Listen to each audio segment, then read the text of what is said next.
Tahu nggak kalau 50% bisnis UMKM gagal di 5 tahun pertama karena 4 tantangan terberat ini, dan di urutan keempat adalah persaingan dagang. Menurut CB Insights, 19% bisnis gagal karena tidak mampu bertahan dalam persaingan dagang.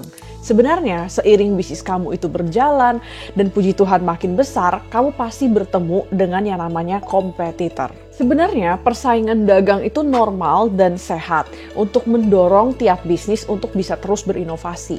Tapi ya harus diakui kalau nggak semua bisnis mampu bertahan dengan perubahan zaman dan juga nggak mampu beradaptasi karena persaingan dagang yang semakin hari semakin ketat. Mungkin kalau orang dengar persaingan dagang, mereka langsung otomatis pikir persaingan harga. Padahal belum tentu. Bahkan lebih sehat untuk bisnis dan juga untuk ekonomi secara keseluruhan kalau bisnis-bisnis itu bisa bersaing dengan cara lain selain dari harga. Terus gimana caranya kita bisa bersaing kalau bukan dengan harga? Oke, ada banyak. Yang pertama, kamu bisa bersaing dengan kualitas produk. Mungkin toko sebelah harganya lebih murah, tapi barang kamu kualitasnya lebih bagus. Dan ini kualitasnya bisa terus kamu tingkatkan. Nah, gimana cara biar kamu bisa dapat ide kamu harus tingkatkan kualitas dari mana? Pertama, kamu bisa dapat ide dari feedback customer. Nah, ini sebenarnya cara yang terbaik karena kamu bisa langsung mendengarkan apa yang customer mau karena ujung-ujungnya yang beli produk kamu kan customer. Dan kedua, itu kamu bisa lihat dari kekurangannya kompetitor gitu. Nah, kamu coba perhatikan kompetitor kamu, kelebihannya apa dan kekurangannya apa. Terutama kekurangannya, karena itu bisa menjadi suatu kesempatan atau peluang untuk kamu untuk menawarkan value lebih yang tidak dimiliki oleh kompetitor. Kedua, selain dari bersaing dengan harga dan juga bersaing dengan kualitas, kamu bisa bersaing dengan lokasi. Terutama buat kamu yang jualannya itu di toko offline. Mungkin toko A jualannya itu lebih murah dari kamu, tapi kamu punya lokasi yang lebih strategis. Mungkin lokasi kamu itu lebih gampang diakses dan juga banyak dilewati oleh customer. Dan di situ bisa menjadi suatu kesempatan untuk kamu merebut pangsa pasar. Karena percayalah, customer itu banyak banget yang mereka tuh males keliling-keliling dan ujung-ujungnya mereka cenderung belanja dari toko pertama yang mereka lihat. Nah, untuk kamu yang jualannya online, mungkin lokasinya itu bukan lokasi fisik, tapi lebih ke seberapa gampang customer check out di tempat kamu gitu. Nah, ini setiap bisnis itu beda-beda ya, tergantung kamu jualnya apa gitu. Ada bisnis yang mungkin lebih cocok jualannya secara live shopping, mungkin ada yang cocoknya jualan di marketplace, jualan di sosmed, jualan di website sendiri. Nah, kamu harus menemukan apa yang paling cocok untuk bisnis dan produk kamu. Cara ketiga adalah bersaing dengan branding. Kamu pasti udah sering dengar ya kalau customer itu belinya brand, bukan beli produk gitu. Nah, branding di sini itu bisa berbentuk visual seperti logo, warna, identitas brand kamu, atau bisa juga social presence atau sosial media. Tenang, kamu gak harus berekspektasi untuk memiliki sosial media yang seviral brand-brand artis. Tapi minimum sosial media kamu itu mencerminkan identitas brand kamu dan juga apa value yang bisnis kamu atau produk kamu tawarkan kayak gitu. Biar suatu hari nih saat customer itu lagi butuh atau lagi nyari produknya, dia bisa ingat kamu. Keempat adalah kamu bisa bersaing dengan customer experience. Nah, apa sih customer experience?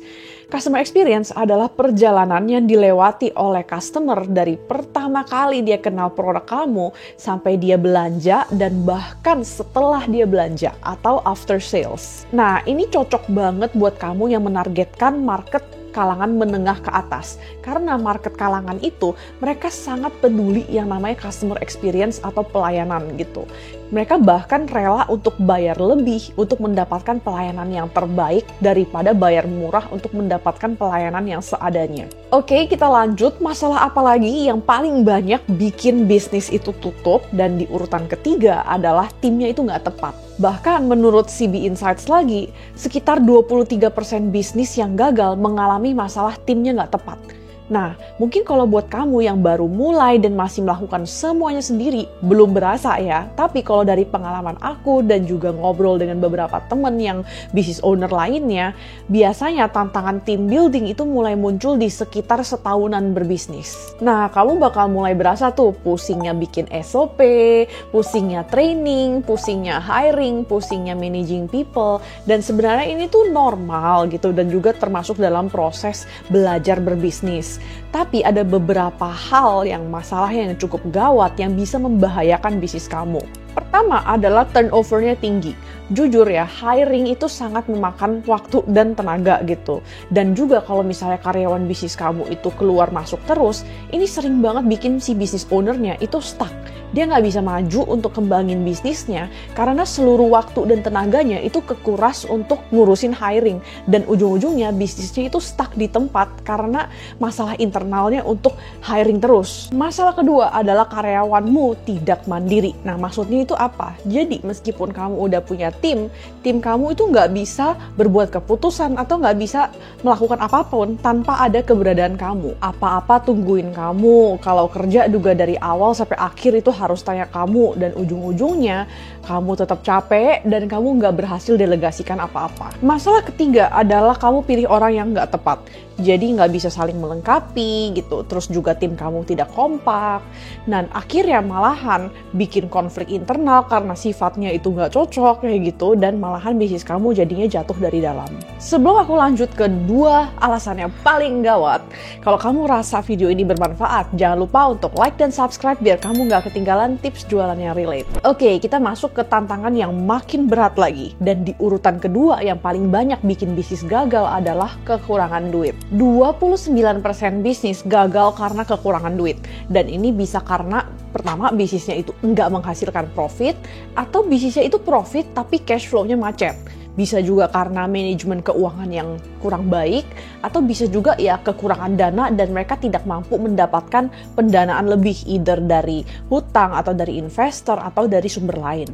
Tapi intinya duit di rekening habis, bisnisnya nggak mampu bayar biaya operasional, akhirnya bisnisnya terpaksa tutup karena kehabisan peluru. Which is why aku sering banget bilang cash is king, terutama buat kamu yang punya bisnis UMKM dengan modal terbatas. Karena duit di rekening kamu nggak boleh sampai habis, karena kamu butuh itu untuk bayar biaya operasional.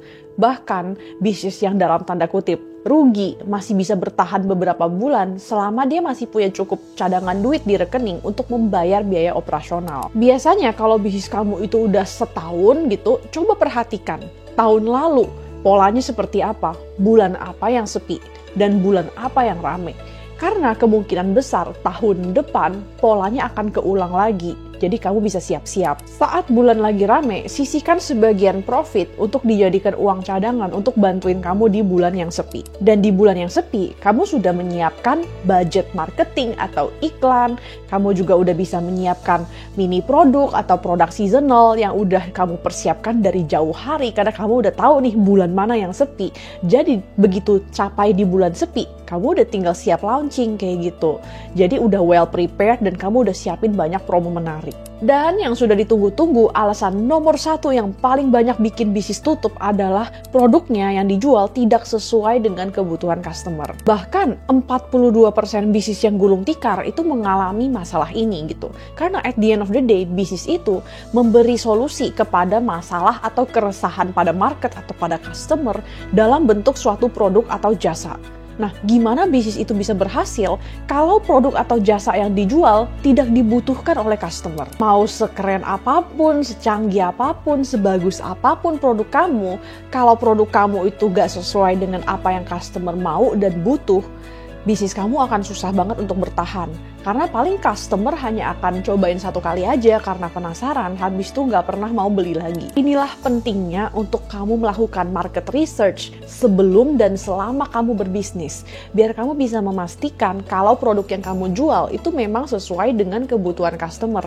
Karena nggak guna untuk kamu jual produk yang sebagus apapun kalau ujung-ujungnya customer nggak mau beli. Atau bisa juga nih, produk kamu itu sebenarnya dibutuhkan oleh customer, tapi kamu jualnya ke orang-orang yang salah dan akhirnya hasilnya tidak optimal. Contoh nih yang gampang, anggap kamu jual produknya itu high heels gitu. High heels pasti dibutuhkan ya gitu. Nah, tapi kamu jualnya itu ke anak sekolah gitu, which is of course nggak sesuai dengan kebutuhan mereka kan. Nah, jadi probably nggak bakal laku gitu. Nah, tapi kalau misalnya kamu jualnya itu ke wanita muda, nah mungkin mereka bakal rebutan beli. Jadi market research itu penting banget biar kamu bisa tahu tahu nih, kamu harus alokasikan budget marketing kamu ke target market yang mana. Percayalah, target market yang tepat itu bisa make or break your business karena bisa membantu kamu untuk menghindari alasan nomor 1 bisnis itu tutup.